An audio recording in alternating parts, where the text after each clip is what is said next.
Southern Splatter Podcast, the Backwards Horror Experience. And today, do we have a matchup for you? The Ghostface team versus the Strangers. It's all about home invasion today. Yeah.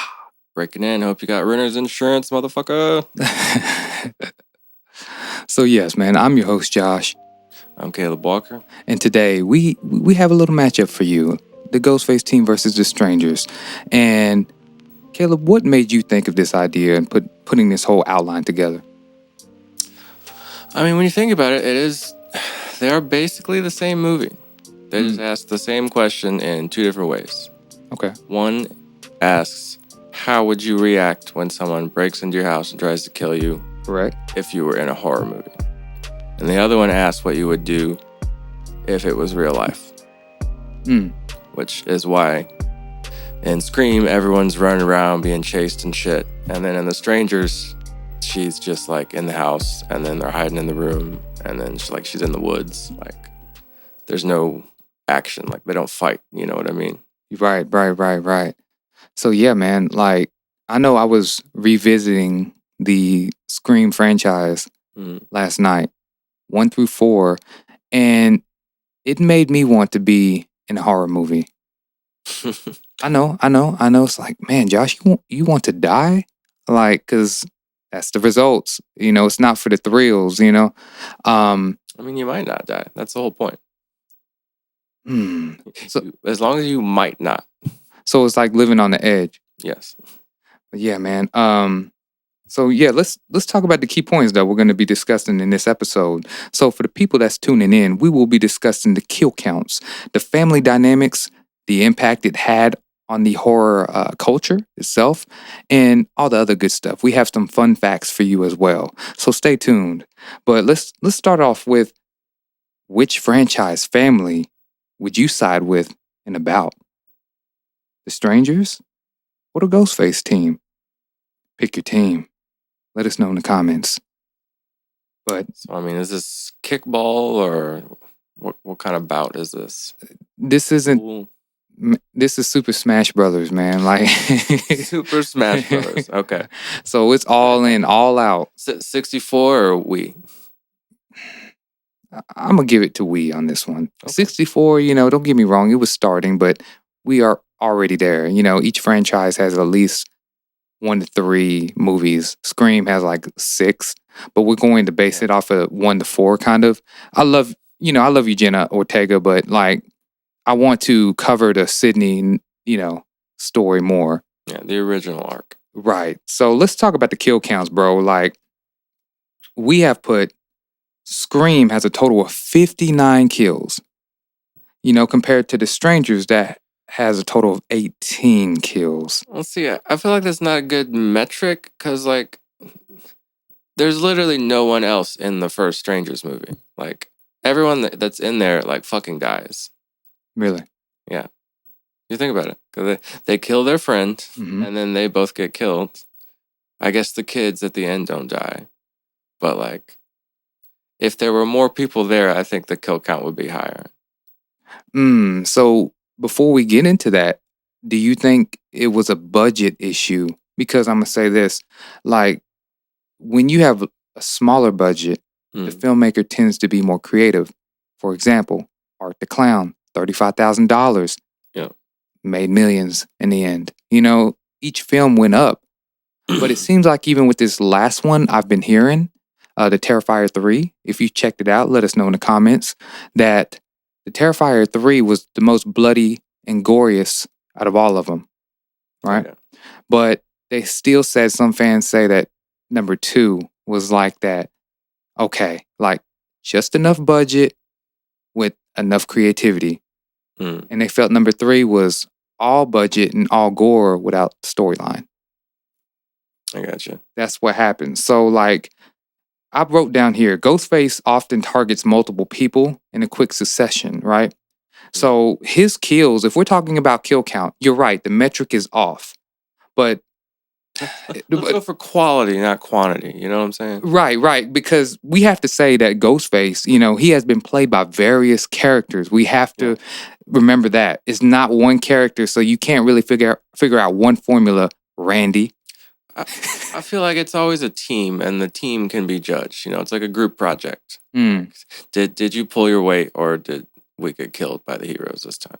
Right. So when we talk about the strangers, right, I feel like the strangers, like teaming up with them, for me, right, would be more personal because they do a lot of stalking and torment. Yeah, there's like I wrote one of their key characteristics was voyeurism, like because there's that one shot in the first one where the guy just left and she's like doing something, and you can see one of them like comes out of this room over here and just like watches her. Nice. So like they got that weird like kind of creep factor to them, you know. It plays off of Psycho, Mm-hmm. you know, with Norman Bates. Yeah, like it's the thrill of them seeing you and you not seeing them. Some people get off on that. Oh yeah. You know, it's like, I know you're watching, and then nip slip, nah. But so when we talk about the strangers, right?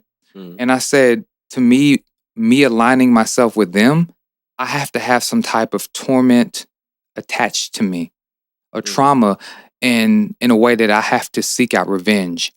Because think about it, they're sitting there beating these characters, strapping them down in a chair. Scream is a quick off. It's like, dude, they're just sub characters. Treat them like background characters.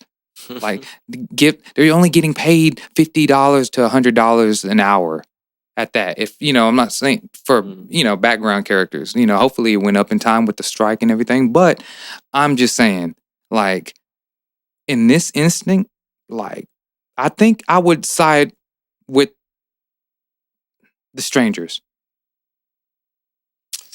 I don't know, man. The reason why I say that is because I think with the strangers, once they figure out, they got a pattern to them. But I think with Ghostface, there's so many people that there's no formula. And the key with Ghostface, there has to be a formula, though. To him, they're not answering no questions. By the time you ask me what's my favorite horror movie, like, I'm already on the verge of drawing smiles on the furniture. Like, I don't, already playing somebody's blood. Right, man. I'm trying to kill you. Like, if I can just stick my finger through your eye socket, like, that's enough. Like, you're over here asking me all these horror movies, and I don't even think the strangers, they've watched any horror movies, to be honest with you. Yeah, there's definitely, you lose that personal connection when you don't have the phone call with the killer, like the strangers are all very like dispassionate, like they're just kind of like a kid burning an ant, like it's very kind of just blank. I just Whereas like Ghostface is very manic, like he's fucking he's on edge, he's about to fuck some shit up. See, now if we were playing a game of tag and nobody was going to die, tag, you get stabbed. Oh, like flag football or something, but you got little flags when you get stabbed. Oh yeah. But you live. Ghostface all day because we're playing a game. But look, they've definitely got him beat on that cardio, bro. Like, think about it. Ghostface is running the whole time, and I don't think the strangers run once in the first one. Oh man. But yeah, it's just crazy, man. Like, thinking about the whole concept, and overall, man, like, I have to stick with the strangers on that one because, like, if I'm going to kill somebody, like, I'm going to have some type of like trauma that encourages me to actively kill that person, like, because then I'm going all out. Like, I'm not. You're getting revenge. Yeah, I don't care about no movie formula. See, I thought that was the point of the strangers, is that they have no feelings about it. They're just doing it because they wanted to. And that's the scary part of it, isn't it? Yeah, personally, I didn't find that as scary. Really? Like, I get how that they want that to be like the selling point, but I don't know. Feel like no motivation is not freaky enough, Are you sure? Yeah. See, because it goes all the way back. See, I wrote something right here. So when it comes to the strangers, we got to refer to the whole concept. Yes, we could talk about the Manson murders, right? The director said it had some influence from those murders, but the Keddie Cabin murders in 1981. So Sue Sharp and her 5 children had been staying in the cabin 28 of the Keddie Resort. On the night of the murders, Sue's son John, his friend Dana, and Sue's younger children. This is a little fun fact. I'm just throwing this in there. And this is for which movie? This is for The Strangers. Okay. So why it would feel more frightful and realistic to me. Because it said sometime during the night, Sue, John, and Dana during the Keddie Cabin murders were viciously attacked. They were bound with electrical cords and medical tape, and all 3 were beaten and stabbed to death. Sounds like the first scene of The Strangers. You know, when the kid found the body, and then at the end they were sitting in the chairs. Why are y'all doing this? And it's like, but we're home. But Tina was abducted from the cabin, and her remains were discovered 3 years later in 1984, about 30 miles away from the site. But the crime scene was brutal and chaotic, with multiple weapons used, including knives and a hammer. You know what I'm saying? That's like going into my toolbox, killing me with my own tools I paid for. Like, I'm that's enough. Go get your own tools. That is insult to injury. Right. I worked hard for my tools. Go use your own damn tools. Go steal them. Just don't use something I paid and worked hard for, man. Like, this is my 10mm socket. Right. So that was a fun fact. Why I felt it would touch me more, The Strangers, is because, bro, Ghostface, they call you, right? Okay, you're letting me know you're in the house, right? Strangers, they come knock like a normal pedestrian, and it's such and such here. It's like, no, you wouldn't think nothing of it because you don't see that person all the time, right? But then, like, the door is all of a sudden, the back door is open, and it's like, okay, like, at least I got a phone call and he's talking to me. Like, I'm like, okay, I'm trying to track his voice down, right? But I literally closed the door and I thought it was over. I went to dancing with my girl. And all of a sudden, this door is wide open. And I'm like, oh, damn. Like, I didn't leave it open. She didn't leave it open. So somebody's up in here. Right? And that's a scary concept because I ran into a similar situation. I went to go work out one day. I said, let me go to the mall and shit after I worked out. You know, I sprayed up.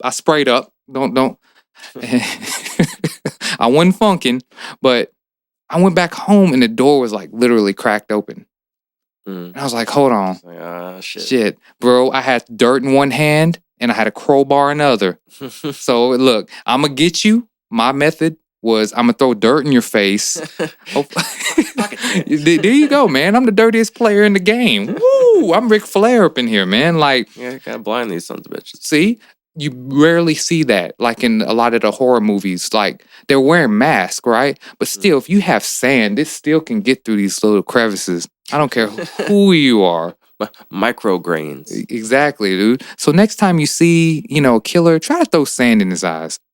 Just keep like a little bit in your pocket. Just in case, man.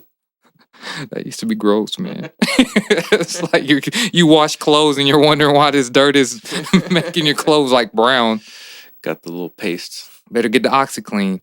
But like, let's talk about like the segment 2 now. Like, let's move on from there. So I said The Strangers, you said Ghostface. Okay, and I put the reason why, and then now with your reason, you just pure athleticism, honestly. Okay, so we're gonna say pure athleticism. Yeah, I get you. I think they could win in a fight. Okay, in a fight, yes. So strangers, do not try to go one-on-one or try to do a full mile jog with them because you won't last. So stay strategic and let them come to you. Be on the defense. Got those fucking campers, man. Right. So let's talk about table. Let's talk about like segment 2, the killer analysis, right? Portion of it. So we have Ghostface. Good job on this. The motivation is artistic, and like they're painting a picture. You know what I mean? For their film, they're killing people for a reason, and they're leading up to something. So you have the key traits. They play games, especially with Sydney. The phone call, which I mentioned. So they're letting you know that they're somewhere around. They're looking at you, obviously. From the first one, definitely with Drew Barrymore, like, he was like looking at her. He was just like, you make popcorn. Oh, Yeah. And then that's what's the freaky part. And Steve got stabbed up. He's like, this man, he's a fucking football player. Dude, that's a small ass fucking football player. I'm thinking like Bane or Tom Hardy. Like, you're going to have a fight with him, right? Nah, dog, this is Riverdale. bro. Oh, Archie. No, like he was more like, I don't know, man. He was like more of the. He might have been on a team. I can't see him as him being a player. He might have washed a couple of jock straps or something. Like I don't, like what a manager. Oh yeah, the little like logistics person. Yeah, that's what he is. He's on a team, but he's not, doing playing football. Yeah. Literally, like, but. We got the robe and the mask and the voice modulation, which I did. That is famous. Like, oh yeah, the voice mod. Like, I have to do it though. I have to do it. I don't have a voice modulation, so on me. But can I do it with my hand? Let me try. Can you? Oh. Hello, Sydney. Yeah, you could try. Yeah, good try. Good try. But fucking what was it? They had never met the guy that did the voice. Like all the actors didn't meet him till the end of shooting to like keep it more realistic. Which is Roger L. Jackson. Yeah. That we have as and he. So basically, they filmed the scenes and they just played it over. Like as probably they were on the phone acting this. No, the phone calls were real. Like he was talking to them while they were acting. Oh shit! So that's like, that is voyeurism. That was voyeuristic. When you think about it, he was actually looking at them act the scene out. Yeah. And oh wow, he did some Saw shit. That's what Saw came up. Just throwing that out there. Saw could have came up from that point of view. It's like step left. What are you gonna do? Step right. I see you cooking popcorn. That's like that would fuck with me on set. But let's talk about like the strangers now. So we go. Their motivation is violence. Yeah. Cause you are home. We're gonna fuck with you. Yeah. As you have written here. That's what she says at the end of the first one. She's like, "Why are you doing this? Because you were home." Damn. So they should have not been home then. But they were already going through something.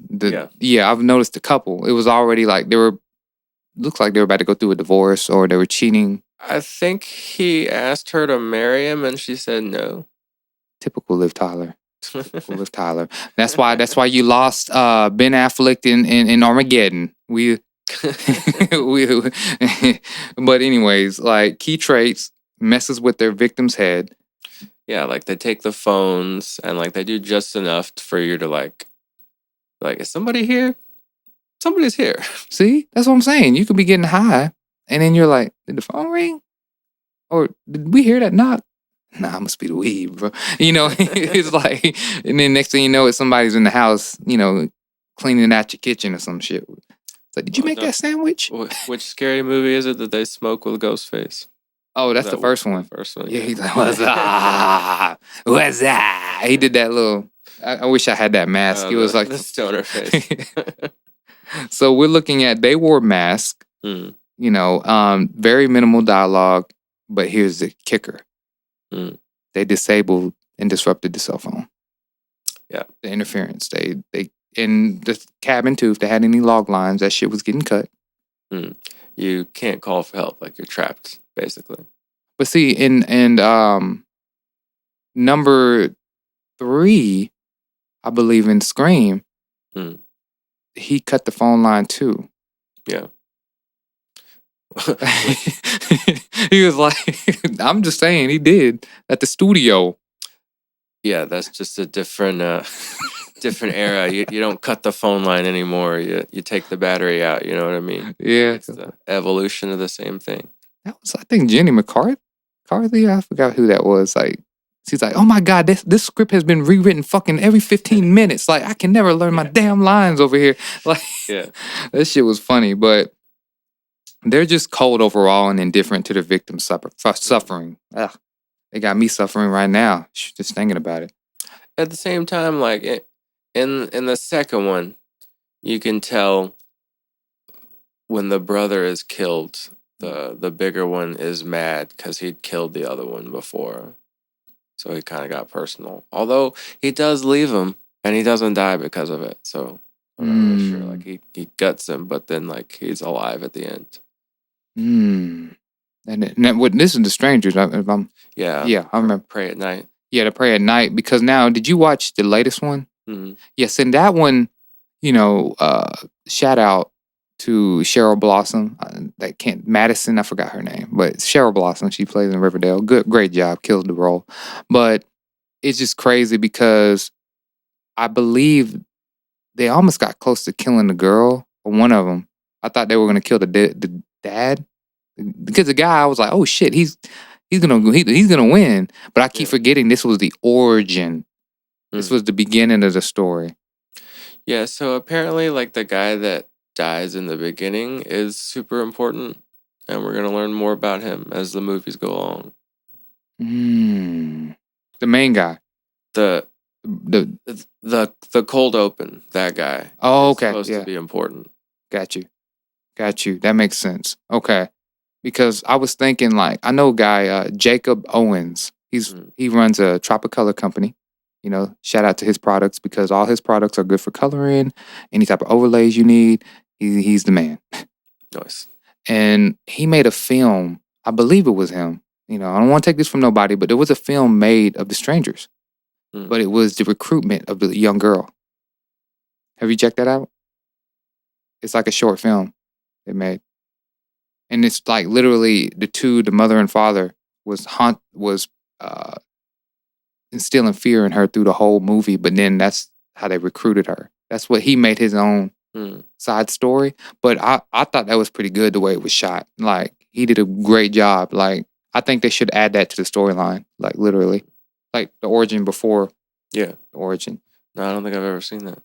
Had to check it out. I have to show it to you on YouTube. I believe he has it on YouTube or his page, but like, let's move on. So, like, since we're talking about them, right? We're talking about, of course, their key traits, their killer analysis. Like, with me, it's just strangers, man, because, like, they're not here to play no games. It's because I was home in the house I paid. That's the whole point.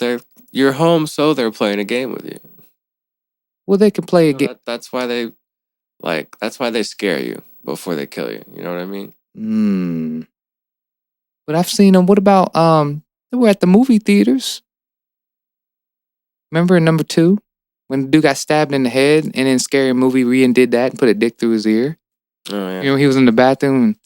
And he. Oh no, you're talking about Scream. The Scream, right? Yeah. Okay, are you talking about the Stranger?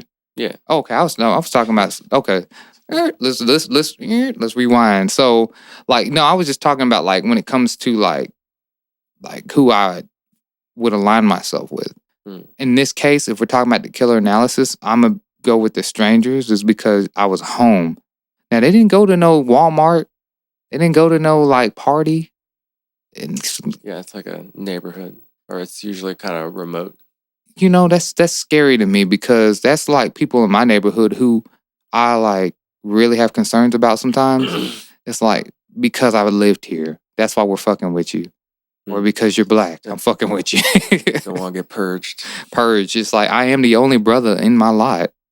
Like, literally, we had a couple move in. I got the oldest house, Caleb, on my block. The oldest, and I'm the only black man on that block in the oldest house. Ain't that something? Yeah. It's like, damn, like, I'm always having a target. I mean, better burn some sage or something, bro. It's fucked up. So, like, you said that both films, of course, at the beginning asked the question, what would you do if someone broke into your house and tried to kill you, right? That's what both movies, that's the question that they ask, pretty much, right? And, like, as much as it annoys me, like, I think this film was one of the start of that wave of where characters don't really, like, fight back as much. You know what I mean? Like, they're just kind of paralyzed. Like this, and funny games. Fuck that Speak No Evil one. You know what I mean? And it unfortunately is more realistic because, like, only a small percentage of people would actually react in a life-threatening situation. Like, at least, I forget what the percentage is, but, like, most people will freeze up, and, like, it's just like what, like, just part of being a human, you know? Right. Well, see, hold on. Can I add on to that now? Let's talk about Sydney. throughout 1 through 4, she was throwing them like down the steps. She was doing karate kicks. She did a nice, in number 4, she did a nice kick, like a crane kick. Oh, yeah. Yeah, you remember that's part of her like arc is she like stops being the victim, you know? Right. So really, if they keep fucking with you, eventually it's that fight or flight mode. Like she got into fight. Every time she got a phone call, it was like, okay. You know, yeah, she was ready. Gun comes out. America, motherfucker. I know. And like I said, off camera, like the biggest twist I know with Jenna Ortega and all them, you know, I think if Sydney would be the one to be the next Ghostface, and then they're sitting there trying to make a remake of that, I think that would have been a shocker to me. Because it's a new time, new generation. That's how I feel. I mean, personally, I would love to see Sydney. When I watched the first one, when she came out the closet and was wearing the mask on, Billy, and she took it off, I believe, I was like, oh yeah. Like, take that scene. Yeah. And older Nev Campbell, and then do that. I would be like, everybody would go crazy. No more than they went crazy, some of them, when Tony Stark, when Robert Downey Jr. was Dr. Doom. Yeah. He's like, I'm back. And it's like, but I'm not Iron Man. I told y'all I would be back, but Iron Man was done. And now he's Dr. Doom. He was like, how much money? All right, yeah. Right. But Dr. Doom is pretty much parallel to Tony Stark. We'll see how they're going to play him. Right, right. They're going to make him misunderstood or like completely evil. Mm-hmm. Yeah, because he's always kind of had that like, oh, he's just, you know, reacting this way because of like how he looks and like the way people have treated him. Yeah, because he was that rich kid with money but no popularity. He kind of reminds me of James Franco and as Green Goblin's son. Yeah. Kind of like Harry, like he had all the money. His dad was rich. He drove to schools in limos and Maybachs, I believe. And it was like, you still want to marry Jane? Like, you could have got any girl. He had her for a little bit, but I think he was just doing that to get over on Peter. Like, Peter Parker was this broke kid, but he was super smart. Want what you can't have type thing. Right. Fuck that. I'm Harry Osborn, motherfucker. I buy you out. Like, that's don't be a hater. Right. So let's talk about this box office and impact. And this is segment 3 of our podcast right here. And so Scream 5, we're going to base it on Scream 5. Yeah, right? Just because Scream 5 and The Latest Strangers both came out pretty close together. And I feel like that's if you're going to compare it, you got to have them similar in year because that's more when like the box office trends are going to be similar, you know? So we're not going all the way back to the first. I don't feel that's a fair comparison. Is it because of the audience today? That, and now that they're both franchises, they both carry the weight of what people think about the other ones. You know what I mean? That makes sense. So, like, it says right here, you have put down, like, in the release date, January 14, 2022 for Scream 5, and The Strangers Chapter 1, May 17, 2024. You know, in this case, it's Lionsgate versus Paramount Pictures, pretty much. The theater, 3,661. That's how many theaters it played in, Scream 5, I'm assuming. And Strangers had 2,856. Yeah, I mean, that's fairly close, but I'd say the counts for Scream definitely gave it some advantage, at least for its opening. Okay. So opening weekend gross for Scream 5, 33.8 million. The opening weekend gross for The Strangers Chapter 1 was 12 million. Damn. And the total gross for The Strangers was 47.8, while the total gross for Scream 5 was 138.9 million. And yeah, unfortunately, like, people like Scream more than they like The Strangers. See, Scream had timed. It was along the lines of, you know, because that was a whole generation, a whole cult itself. And because just like we said, the found footage, I think we were talking off camera about the found footage cult, how it changed the impact with the Blair Witch. It just changed everything, right? Oh, yeah. And gore, we got Saw, torture porn type stuff. Like, but I think Scream, like you said, playing on the mindset of being at home and just wanting to be part of a horror movie. Yeah, like it was the first horror movie that knew it was a horror movie. So it's tapping into that zeitgeist of what everyone knows from like all the years of watching them. You know what I mean? It's like no one ever says zombie in a zombie movie. You know what I'm saying? And no, we're never supposed to have sex in a slasher movie. Yeah. You have to be the virgin, which Cabin in the Woods was very identical to that. Yeah. It was like playing by the rules, kind of horror in a sense. You know, the queen, the virgin, it was playing by those rules, but yeah, there's little archetypes. Yes, and that's what's crazy. When I think about it, its structure and archetypes are all part of the horror formula in devising a successful horror movie. Yeah, definitely. Like, as far as genres go, it's definitely got its established pathways. You know what I mean? Like, there's rules to a zombie movie, there's rules to a slasher movie, there's rules to vampires. Like, and we all know it. So, like, let me ask you something. I wrote a question for you to answer. So, in the audience too, feel free to chime in or leave a comment. With Scream 5 having a budget nearly 3 times higher than The Strangers Chapter 1, right? Do you think the budget plays a role in shaping the creativity of the kills or complexity of the story? That's the first question. Go.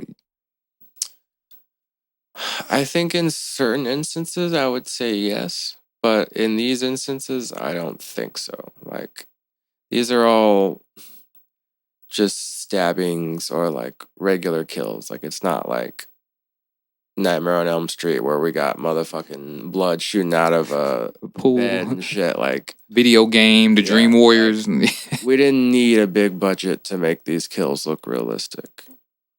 So, and we didn't really do anything more than like, there was nothing crazy, I guess is what I'm saying, in either of them. So do you feel that a larger budget allows for more elaborate scenes, or does a smaller budget force filmmakers to be more inventive with tension and scares altogether?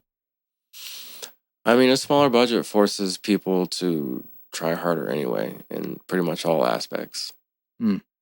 Just because, like, you can't just throw money at a problem. You gotta actually figure it out. See, and that's crazy because if we talk about budget, let's go back to Art the Clown. First Terrifier, $35,000 budget. But it would gross like, what, 500,000? It wasn't even the movies yet. I think number 2 hit the movies, right? Yeah. See, and then number 2 made that million, or made millions, excuse me, off of that. Yeah. So like, but it was so basic with his killings. Don't get me wrong. There was no Freddy, no magical way of killing somebody. He says, I'm going to cut off their face. I'm going to cut off this child's head. I'm going to take an assault rifle and blow these children to hell. Yeah. Just simple shit that people do. Just shocking. Okay. And it had a smaller budget. And to me, for comparing Art the Clown, I hate to do that, but with practical kills, like who's more, oh yeah, Art the Clown wins all the day with the creative kills. And he's just a mime. And that's like, there's no warning. He's just looking at you. It's like, I choose you. Like, should I even look at him or should I just pay attention to what I'm doing? Like, yeah. You know what I'm saying? Very low budget, but the hacksaw to the vagina, bro. Like, I mean, I never thought about doing that, but it's possible. Yeah. It's possible though, Caleb. I mean, not in the amount of time that they did it, but. Well, he was super. If anybody that can regrow their body parts, that kind of gives him. He's got super strength. Yeah. That's kind of like Jeepers Creepers, you know, like taking the super soldier serum. Right. It's like the Creeper. Like the Creeper when I looked at him the other day, Jeepers Creepers. You know, shout out to Justin Long, you know what I'm saying? That's my homie. You know what I'm saying? My Gemini homie, you know what I'm saying? But anyways, like the Creeper was the same way, but he would eat your body parts, eat the head, heads, the arms, the elbows, or whatever. I feel like that's tied into the Scarecrow part. Because, you know, the Scarecrow's scaring the crows so they don't eat the shit. So he kind of has to take on that role, you know? So the crows would be the people then. Hmm. But the people never want to eat his shit though. I never see them. Like, okay, Jason, the remake, right? I know we're going off topic, but Jason, they were trying to find marijuana. Oh yeah. See, they were fucking with his ground, so he was protecting. He was the scarecrow of the Crystal Lake. Like so, like scarecrow of crystal meth. They're like, bro, I found this, man, and the next thing you know, on the tree, it's like, oh shit. Not even once. So, like, overall, like, I think when it comes to budget, I do agree with Scream on this one. Like, Scream, it was very practical in my eyes. And I feel that Scream, even with the budget, we was watching a movie within a movie. So there was actually 2 budgets going on. Yeah. We got the budget within the movie that we're watching and the budget that was used to make the movie we're watching. Make sense? It was like, so, it was a higher budget, but what do you get when a movie's being shown within a movie? You know what I'm saying? It's like they were living a movie and we were watching the movie. So The Strangers, it was what it was. It was like, turn on the camera, hit record. Yeah, I mean, think about it. There's 3 killers, 2 victims, maybe 5 to 10 more people in the town, 1 location. Like, what do you need money for? And that's true. You just need to be quirky and you need to be strategic at times. And so, yeah, like, because Art the Clown, Terrifier, shout out the creator of that, He made, I think he wins the budget when it comes to $35,000 of making a movie successful at that and its own cultural franchise. Yeah, the only thing that's on the same level is First Paranormal Activity. Okay, yeah, I think it was like $75K that they made it for. And it made like 20-something million. But see, with that one, that was kind of that surveillance footage. Like voyeurism at that. It was like the whole movie we were watching a surveillance camera. It's like playing on like Five Nights at Freddy. You play the game, you're like watching the surveillance cameras the whole time. It's just like, yeah, it's that feeling of that kind of fly on the wall type look at it. Because you're often, it's like top corner and you're just kind of looking at the whole room. No, you're good. You're good. So let's talk about some like fun facts we're going to throw out there. So the MPAA initially gave Scream an NC-17 rating. Yeah, dude, that fucking blows my mind. Like, the first Scream is so tame compared to so much shit.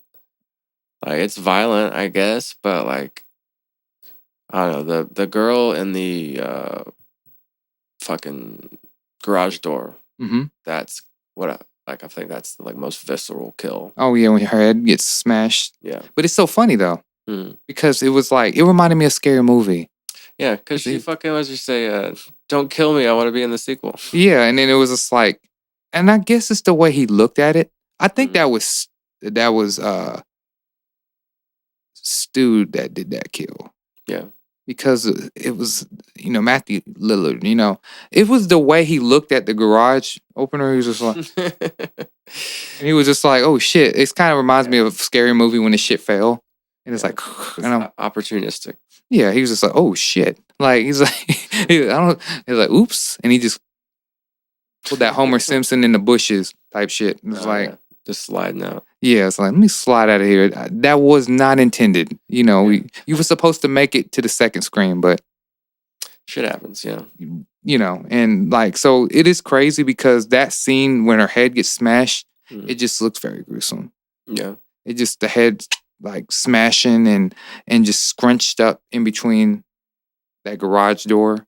Yeah. Whatever. Like, I don't think a garage door has anywhere near the amount of force to crush someone's head. They were being creative with their budget, knowing once again, it's like, I don't think that can happen. Like, but it can happen in a movie. Limitless attempts, limitless pleasures, and limitless kills. There's no standard or no bars in this one, people. So, like, Scream, I didn't know, was loosely inspired by the real-life Gainesville Ripper murders in Florida, where a serial killer targeted students in 1990. Yeah. That is crazy. See, I didn't know about that. And the phone call, we discussed about the phone calls. Roger L. Jackson, Yeah. Doing those prank calls, let's say, during the set to keep the emotions real. Yes. Right. Give them something more to work with, Don't have to fake it as much. But here's the kicker. I like this one. In the original Scream, right? The cast was kept in the dark about who the killer was until the very last week of filming. So they were living a movie while making a movie. That's what I'm talking about. Like, it's like they'll realize, okay, like, whoever dies or whoever is the killer, right, in this one, yeah, you won't be making it to Scream 2. Well, just think about it. Like, if the characters in the movie are trying to figure out who the killer is, the actor's going to act different if they know which person it is. You know what I mean? Like, that unconscious knowing is going to affect them. Like, no matter what. Like, they can try to turn it off, but, like, it's just going to do it. I mean, I can see that. I know with me, I would be, as an actor, I would be like, well, you know whose check I'm getting. I will be in the next Scream. Like, apparently you won't. Because, they're not going to let the killer live. Yeah. So it's like, they always come back for that last scare. It's like, no, shoot him in the head. It's all right. You're going to die. So that's crazy. Like, now you about to say something, bro. I thought you were about to say something. Oh, no. You always got to hit him execution style. Yeah, I don't know why people think it's so wrong to shoot them in the head. In that case, when they're already past that deadly force stage. I know in police, on that little algorithm, it's like deadly force. It's like, I'm shooting you. It don't matter. Like, to me, this dude has stabbed me multiple times, has chased me around, and okay, like, he's not letting me go.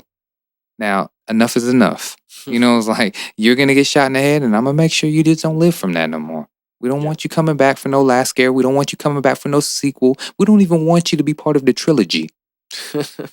We just want to end your career. Yeah, just a blip on the radar. So, like with The Strangers, let's go to them, starting to wrap this up. So, the director Brian Bertino wrote the script for The Strangers in the early 2000s, but it took several years for the project to be greenlit. But it was finally released in 2008 after a long period of development. Yeah, I mean, he was just pushing it for so long till someone finally bought it. That sounds like Squid Games, but now look, Squid Games is like number one for Netflix.